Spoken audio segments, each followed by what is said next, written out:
Hey, what is up guys, and welcome back to the channel. Hope you guys are doing all right.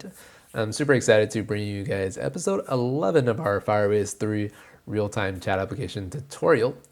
We're going to be talking about two very important things today, one of which is how we can make the Firebase 3 solution as affordable as possible for you guys. And the second issue is how we can support multiple users into our system so that the messages being sent from user to user don't show up in the wrong logged in user account. So let's turn our attention to the simulator here, why don't we? And currently we have our logged in user as Jon Snow with four different messages from four different characters right here: Eager, Bran Stark, Tyrion, and Melisandre. And all of this works inside of messages controller down here by observing the children of this messages node inside of our Firebase client right here. And the messages node looks like this. And these are all the messages containing the from ID, text, timestamp, and all that good stuff. And of our down here is the users node containing all of our users. So that is how that currently works in a nutshell. And if you guys are interested in watching episode 10 and kind of getting caught up with all this code right here, make sure to click down in the description below. Link to episode 10 should be available. And now we want to get into the meat of today's episode here, why don't we? The first major issue, is the problem that occurs when I try to send a message from two users that aren't Jon Snow. For example, if I try to send a message from Sam Tarly here, let's see here, there we go. If we try to send a message from him to perhaps Hodor, you would expect that message not to show up inside of this list because Jon Snow is not super interested in their boring conversation. So how do we show you what happens in that case? Well, I'm going to illustrate that with the actual bug by logging out, logging in perhaps as, let me just run the application again. It's a minor bug, I just have to rerun and log in as Sam Tarly at gmail.com. With our fake password of 6Qs logging in, we will get Sam Tarly. I'm going to type a message to Hodor, and the message will be, "Hello, Hodor, from Sam Tarly." And by hitting that send button right there, we're going to get a new node right below inside of this messages tree. And clicking that, we get this "Hello, Hodor, from Sam Tarly." And so if I go back out, log out, rerun my application, and log back in as Jon Snow, what do you think will show up as his list of messages? So Jon Snow at gmail.com. Let's see, QQQ. I think I have to log out one more time. Actually, I just have to rerun the app an additional time to actually get the messages. So we'll fix that bug in just a little bit. And we're logged in as Jon Snow. We get actually this Hodor message right above right here, even though it was sent from Sam to Hodor. It has nothing to do with Jon Snow, so we shouldn't actually be showing that message right there.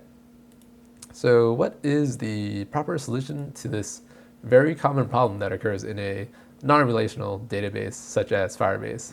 In other words, it's kind of a NoSQL database structure. And if you type out Firebase fan out in Google, click on the very first link that you see, you get this huge blog post from developer advocate David East, and he presents a solution called a fan out solution, client side fan out, so on and so forth. Describes the solution to this very problem that we're seeing right here.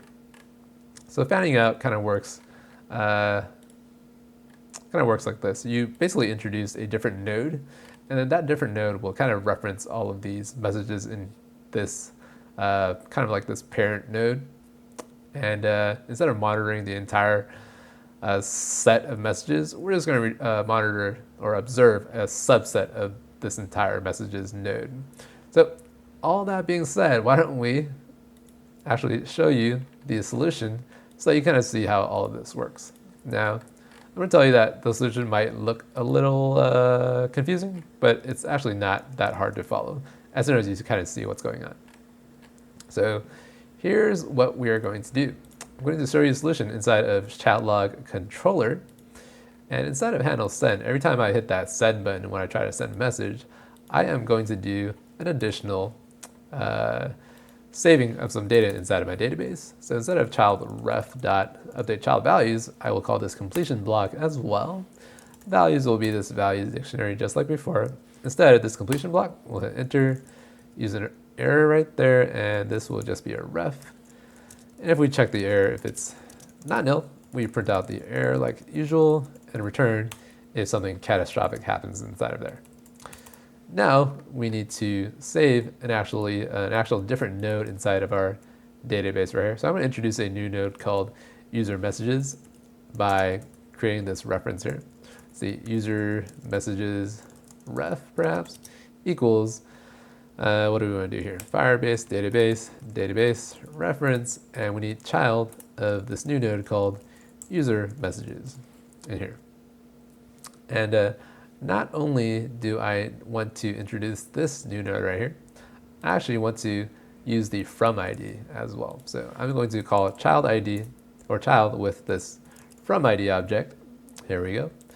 And then I'm going to save some data inside of user messages and this child of from ID. So let's just look at what this will say. User messages ref, let's see, update child values with this dictionary object of something. And this will just be let message ID equals child ref dot key. So let me just type out the rest of this and explain to you what this kind of means. Let's just use a value one. So child message right here is child ref dot key, and child ref is up here. Child by auto ID generates an automatic ID node for our messages children right here. And getting the key, which is child ref dot key, just simply gets us this node value right there. So this will be all clear once I actually run this code. So let's run this as our logged in user, which is Jon Snow currently. And so if I message someone like, let's see who's interesting here. If I try to message, let's see, Hodor perhaps? No. If I try to message Sam, and I message him, for example, hi Sam, what's up dude? And I message him right here. Inside of this table or this tree, we will see a new node appear inside of user messages, and then also this last message right here, if I just copy and paste and try to find, also appears under user messages, the logged in user's ID, and then this message node down here. So in other words, if I try to type in, are you still with that wildling? Right there, hit enter, we get additional messages inside of our node structure right there. You killed a White Walker. How? And let's just send right there. So we get a fanning out, is what they call it by the Firebase team. A fanning out of two trees or two nodes. Messages gets the actual message node or the actual message information. And then this user messages just simply references what's in here. Now, the question is, what do we do to make sure that messages that don't belong to Jon Snow actually are discarded from this entire list? Well, the solution is pretty simple once we have this guy set up. And we do that by going back to the messages controller. And instead of observing the actual messages node, we will actually call something else. We will call, let's see, what's a good name for this? Observe user messages is a pretty fitting function name. We'll just create that right above function right there. And so what is the actual user messages node we want to observe? Well, let's just create a reference first. Firebase database reference, and this child will be the user, user dash messages, and we actually need the child of the actual ID of this right here. So what is this ID value? Essentially, it's the logged in user's ID. So user right here, Jon Snow, and we fetch that very easily with a guard statement. Hope you guys are used to this by now. Guard let UID equals FR auth current user UID. So let's just return out of here. And doing this guard statement just makes this UID available down here. New style of doing things in Swift 2.2. I think it's currently at the 2.2 version right now. Anyways, we have reference of this entire node, and all we have to do is to observe the event type. Let's use this cancel block. Event type, well, this is use child added, enter, and nil for the cancel block. So what is this snapshot right here? Snapshot. Let's print out the snapshot. So that's to show you guys exactly what is going on. Make sure you guys can follow along here. Just get a drink of tea. Nope, all out. So let's see. Down here we have this value and these other values, which essentially, if I just find right here, it's these three values down here. So we now know all the messages that belong to Jon Snow by these IDs. And with these IDs, we just have to actually reference back to the messages node to find out exactly what the message is. And let's do that right now, why don't we? Okay, so in here, I'm going to do this. I am going to take the ID, which is this snapshot.key. In other words, if I just type let message ID equals snapshot, see snapshot.key, just to make you guys understand fully what this key value is, we call it message ID. And we will say let's create a new message reference as a FR database database reference, and this will be a child going back to the messages node, and this will be another child like that with message ID, right?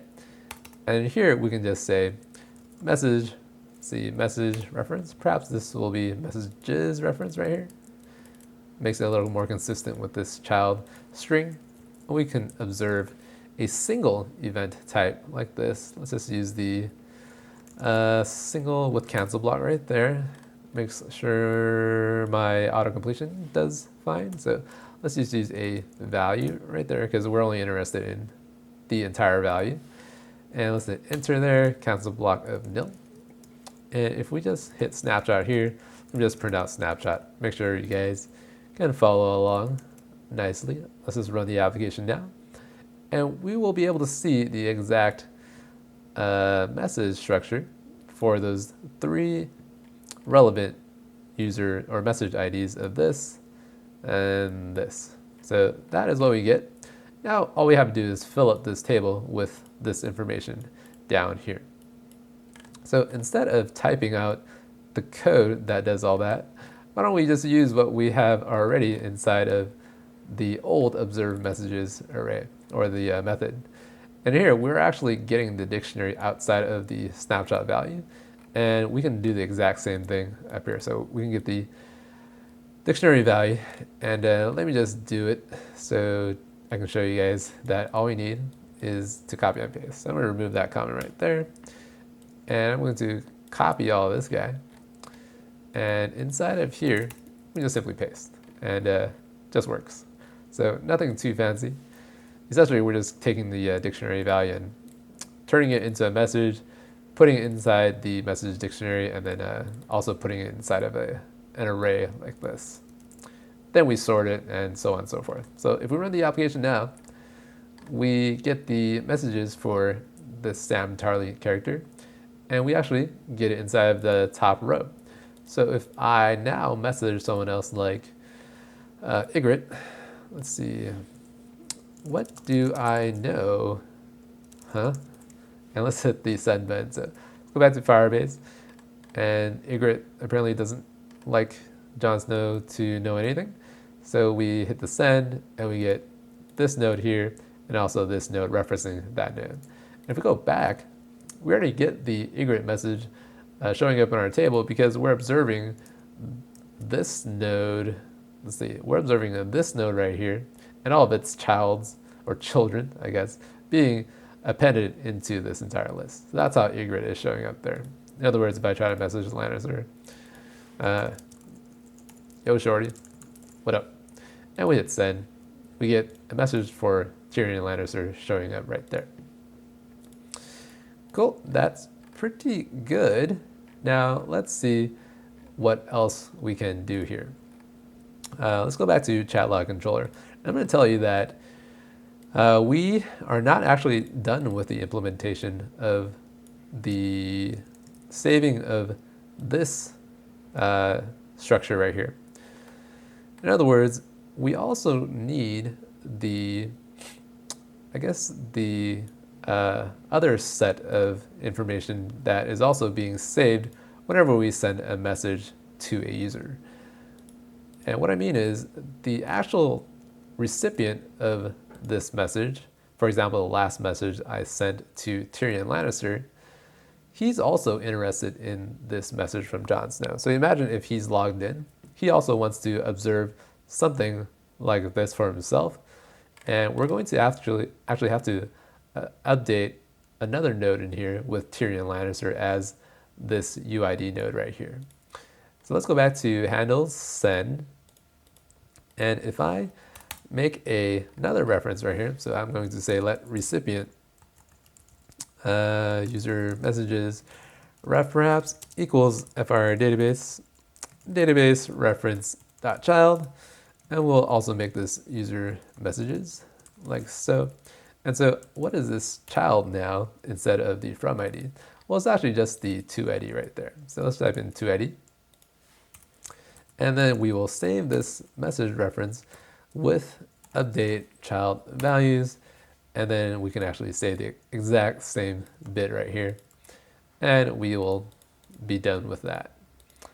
So let's just run this application now. And I'm going to message Tyrion Lannister again, and we'll see a different node populate in there under the user messages array. So Tyrion, where are you now in the storyline? And hit enter, and we send, and then we get this node for Tyrion Lannister. So if I copy and paste this down there, we find that it belongs to him right there. And so if we log in as Tyrion Lannister, we will actually be able to monitor his messages as well. So why don't we go ahead and try to do that by logging in as Tyrion Lannister. Then we'll go back here and log out. I'm going to show you the bug that occurs when we try to log in as Tyrion. gmail.com, and I will try to log in as him. So logging in this character now, we get this kind of obsolete array of messages inside of this list down here. So why don't we fix that first by going into messages controller. And you notice if I go into login controller, I call this handle login every time I complete login. And I call this method on messages controller called fetch user and setup nav bar title. So inside of this, I eventually call this method down here, which is over here. And I can call this, let's see, I can remove all of these messages inside of this function. In other words, I will call messages, let's see, messages dot remove all, removes everything. I also need to remove everything inside of this dictionary as well, remove all. And finally, I will call, let's see, table view dot reload data. All right, so why don't I now log in? Let's see, let me try to run this application again. Why don't we?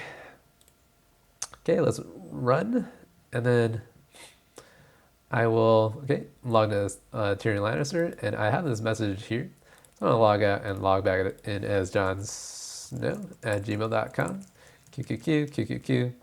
Let's see, I think I have one too many Qs, and let's log in. So you see how the messages were cleared out, but we also have this other problem where we actually need to listen to what Jon Snow's messages are as well. And to do all that, we just simply have to move this observe user messages from view to load. So I'm going to cut that. And let's see, we just have to type in here this observe user messages inside of setup nav bar with user. So this name for this method is already obsolete. It's doing a lot more than setting up the nav bar. So we're now logged in as Jon Snow. We get all those messages. And if I log out as Tyrion, I log in as Tyrion, see at gmail.com and QQQ, log in. We're going to observe the messages for Tyrion right there. So you notice that there's a slight flicker before all this updates, and we'll fix that later. But the important part is that we get this as our messages array as soon as we log in as a new character. So johnsnow@gmail.com, QQQ, login. We'll clear the messages, and now we get Jon Snow's messages right there. Another kind of trivial fix is every time I try to click a new message and I get this table, we get this dummy timestamp text right there. So if we go into user's cell and we just remove this right here. So comment that out, run that again. It'll just remove that placeholder text for that label. So nothing too important, but that's kind of a nice fix into our system. All right, so a lot of good stuff here. One other thing I want to talk about, because it looks like I have a couple of minutes here, is to actually log out of this right here. So what I want to really focus on is this message from Jon Snow to Tyrion Lannister. So it's from Jon Snow to Tyrion Lannister. If I log out, I'm going to see this message again, and it should say Jon Snow. So I'm going to log out and log in as Tyrion Lannister. It's Tyrion@gmail.com. QQQ. So that message sent from Jon Snow should have Jon Snow's avatar right here, along with his name inside of the name label. So why isn't that working properly is the question. So the reason is inside of messages controller, and we call this function, let's see, observe messages, and then we do a reload. So inside of user cell, I believe, is where all of this is happening. Okay, this is where the actual profile image URL is used to fetch the image inside of this cell. So why don't we look at how to fix this problem right here? So to actually make this easier to follow for you guys, I am going to cut all of this code. So all this is used to set up the let's see, the name label, and also perhaps let's see, this is the actual name label and the profile image URL. So I'm going to cut all of this code, and I'm going to call this inside of a new function called, let's see, private function, see, setup name and avatar, right? Let's just make this more consistent, profile image. And I'm going to paste all that code, and here we go. So instead of calling all that nasty code in there, we'll just use this very simple function right below so that we don't get too confused as to what's going on in here. And here we go. The issue here is that we are constantly looking at the to ID instead of the actual from ID and to ID. So inside of message, we have to ID, and we also have from ID. It is not always the case that the to ID is actually the person that we're interested in getting a label on the image for. So the actual implementation should look like this instead. So I'm going to create this new chat partner ID. It's going to be of type string, like so. And I actually have to get who this chat partner ID is based off the, let's see, based off the message. So message is this variable over here. And the from ID, if this is equal to FIR auth, see, auth current user.uid. So if the from ID is actually the current logged in user, so I'm logged in as Tyrion. If the from ID is actually Tyrion, then I will say chat partner ID is equal to message.toID. Otherwise, I just know that the partner ID is message from ID, like so. And I believe this needs to be an optional like that. Here we go. So that's how we figure out who the actual partner or the chat partner is. And instead of toID right here, I just have to use, let's see, let's just use ID right there. And I just need to set this to chat partner ID instead. And just change this toID to that ID right there. And with that being done already, typing all that code will get us the proper solution for the user right here, and we get Jon Snow right here and his actual character avatar. So logging out, I'm going to log back in as Jon Snow. So see if I can type this out correctly. Jon Snow, QQQQ, login. We'll see that same message from Tyrion Lannister, and his avatar image is not actually correct, but I think we'll have to fix that in another episode. So there we go. All right, that's going to wrap it up for today. We're definitely going to have to fix the issue where we're loading the wrong images per user. And hopefully you guys kind of saw what the fan out solution looks like through some of the setup work that we did today. Now, ultimately, this solution makes your Firebase 3 as affordable as possible because we're no longer monitoring the entire list of messages under the messages node. What this means is if you have 1,000 or 1,000,000 messages inside of that entire list, you're only interested or you're only observing this little small subset per logged in user, which means that Firebase is no longer sending like data to all of the logged in devices that are out in the field, which means that your costs will go down significantly. So hopefully you guys can kind of see how that works. Okay, make sure to leave a comment down below if you have any questions about today's video lesson. Also make sure to hit that thumbs up if you enjoyed today's content. Make sure to also hit the subscribe button because it really does help me out, helps out the community here as well. All right, in the very next episode, we're going to look at how to fill out the entire chat log with the appropriate messages for the users. So hopefully you guys are excited about that, and we'll look forward to the next episode. And furthermore, if you want to download the project for today's video lesson, you can click on the download link above. Follow me on Twitter at Build App. Finally, if you want to learn more about iOS development, click on the 3 playlist links on the bottom to get even better at iOS programming. That's about it, guys. Keep on coding, and I'll see you next time.